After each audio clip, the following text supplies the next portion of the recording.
आता बघूयात विविध शहरातल्या महत्त्वाच्या 9 बातम्या।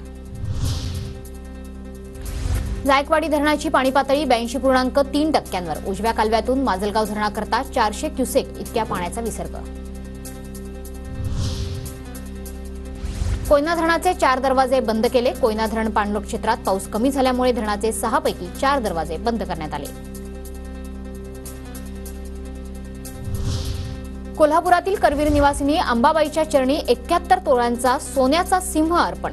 अकोल्यामधल्या भक्ताकडून देवस्थान समितीकडे अंदाजे 50 लाख किंमत असलेला सोन्याचा सिंह सुपूर्त।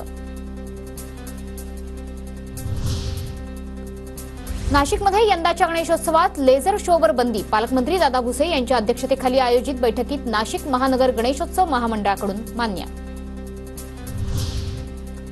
संभाजीनगरमध्ये 50,000ची लाच घेतल्याप्रकरणी पोलीस निरीक्षकावर कारवाई। पोलीस निरीक्षक राजेश यादव यांच्यासह चालकावर गुन्हा दाखल। चंद्रपुरात इलेक्ट्रॉनिक वजन काट्याला चिप लावून भंगाराची हेराफेरी। सरकारच्या दुर्गापूर कोळसा खाणीतील प्रकार, 4 जणांवर गुन्हा दाखल।